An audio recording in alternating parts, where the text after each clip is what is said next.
Ici, on est sur le spot de surf de la Torche et on n'est pas du tout venu pour le surf aujourd'hui, mais pour le marathon des Étoiles de la Baie, un marathon 100% caritatif qu'on est heureux de vous présenter.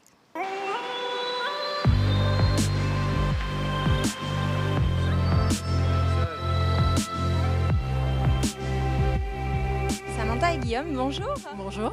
Vous êtes à l'origine de ce projet associatif, de ce marathon caritatif. Est-ce que vous pouvez nous en parler ?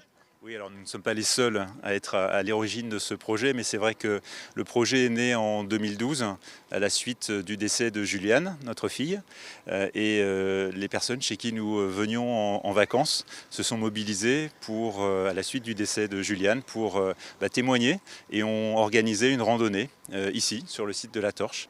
Et tous les ans, cette randonnée a été renouvelée et puis ensuite, Jean-Philippe Collet a également apporté sa pierre à cette action en créant un run and bike qui est venu compléter la randonnée.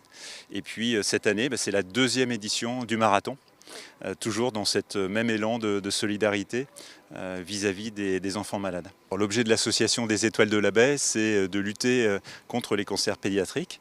Ce sont des cancers qui touchent beaucoup d'enfants et beaucoup plus que malheureusement qu'on ne le croit.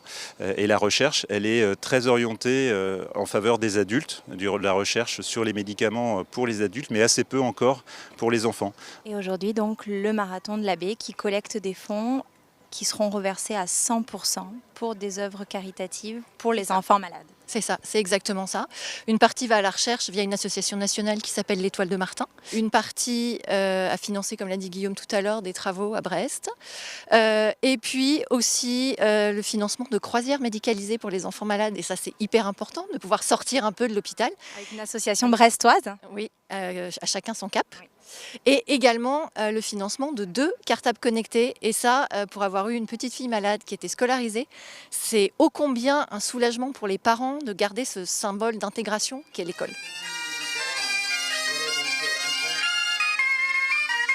Alors ce marathon, tu vas nous en parler parce que l'an dernier, tu étais malade et tu avais fait ce marathon sur la Joëlette. Et aujourd'hui, tu reviens avec le sourire et tu vas courir pour ce marathon. Est-ce que tu peux nous expliquer tout ce qui s'est passé un petit peu dans ta vie depuis l'an dernier ? Alors l'année dernière j'ai été atteint en fait d'une leucémie et en fait comme j'ai été déscolarisé dû à la maladie, j'ai découvert un matériel qui s'appelle le cartable connecté et en fait en demandant d'avoir la possibilité d'utiliser ce matériel, en fait j'ai envoyé un mail à l'association qui m'a ensuite recontacté pour pouvoir ensuite assembler le matériel et l'installer pour que je puisse l'utiliser après. Comment ça se présente ce matériel ? Alors en fait, le cartable connecté est composé de 2 caméras. Donc il y en a une qui est fixée en fait sur le tableau, donc qui filme spécialement le tableau, qui soit vidéoprojecteur ou le professeur qui écrit. Et une caméra que je peux piloter moi de ma tablette en fait pour la faire tourner à 360 comme si j'étais dans la classe pour regarder tout le monde en fait. Tu es le premier à avoir expérimenté ça sur le secondaire. Comment ça s'est passé pour toi ?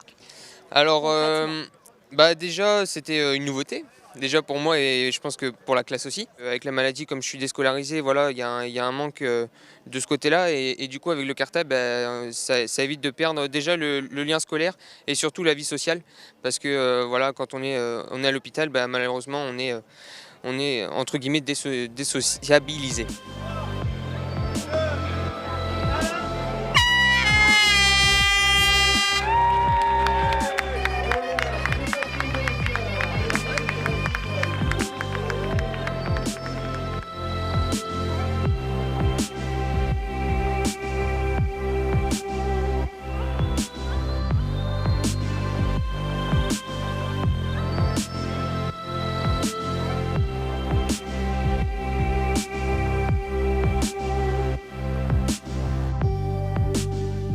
Tous les deux de donner un superbe coup d'envoi pour cette course. Pourquoi elle est importante cette course pour toi par exemple, Chéton ?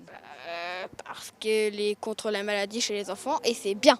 Ça te fait plaisir de voir ces gens qui viennent courir aujourd'hui ? Ouais. Et toi Romane, tu as quel âge ? 13 ans. 13 ans. Et toi aussi tu es passée par la maladie et tu vas mieux maintenant ? Oui. Et donc tu es venu cette année donner ton coup d'envoi. Est-ce que c'est la première fois que tu viens sur ce marathon? Non, c'est la deuxième fois, c'est le deuxième marathon. Yann, on va prendre votre première impression. Donc vous êtes pour votre team Rider Tattoo. Oui, eh ben, c'est vallonné et il fait chaud, mais sympa. Vous passez bien votre relais là, vous êtes quand même dans les premiers. Oui, bah ouais. Mal aux jambes, pourtant c'était pas un bon jour, mais en fait c'est la chaleur. Ah, enfin, elle est où la bière? Là-bas.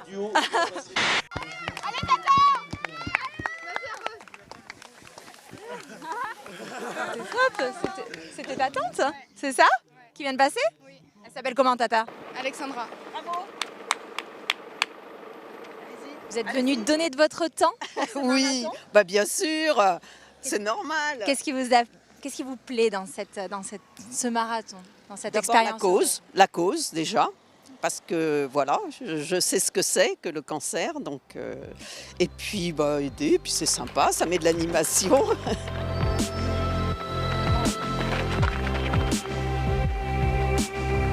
Un relais, ça y est. Encore deux autres qui arrivent au fond. Bienvenue au guide. Elle a été dure cette course. Elle a Allez, été courage, compliquée, un peu chaud, Tenez bon. mais ça a été. Quel est le moment que vous avez préféré Très sur bien, ce tronçon? Bravo. Le public, à chaque fois je passe, les encouragements, c'est vraiment génial. Vous avez réalisé cette course 42 km en combien de temps? Là, je crois que je suis en 2h45 et quelques secondes. Qu'est-ce qui vous a motivé à faire ce marathon en particulier? Alors, la première chose, c'est un souvenir pour André Le Floch. C'est ça qui me vient d'abord à l'idée. C'est un homme que je respectais énormément, qui lui-même respectait énormément les coureurs. Et juste pour lui, je me devais de faire ce marathon. Bravo Thomas! L'arrivée de Thomas sous l'arche, Thomas qui était qui est en rémission d'une leucémie, qui a couru le marathon l'année dernière, mais sur une joëlette parce qu'il était en traitement.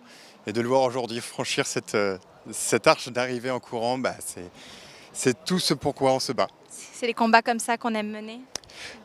Quand on voit des histoires qui finissent comme ça, oui, forcément, c'est du baume au cœur pour tout le monde, pour toute l'organisation. Vous vous rendez compte, il y a comme 450 bénévoles qui se mobilisent, qui vont passer parfois jusqu'à 7 heures de temps sur le terrain. Beau marathon, aujourd'hui, il y avait combien de participants? Alors cette année, nous avons à peu près 600 participants. Environ 260 marathoniens purs qui sont venus de toute la France et même de beaucoup plus loin, Pologne, Antilles.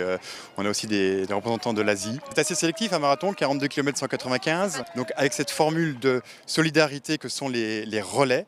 Donc relais duo, relais trio. Relais duo c'est 2 fois 21 km, relais trio c'est 3 fois 14 km. 14 km ça commence déjà à être accessible pour n'importe quel runner. Et puis bien sûr la rando avec l'association Varmez qui l'encadre et que je remercie sincèrement. C'est ainsi que s'achève ce marathon de l'Abbé qui rend également hommage à la personnalité d'André Le Floch. Cet événement valait vraiment le détour. Mais n'éteignez pas votre écran, notre émission continue.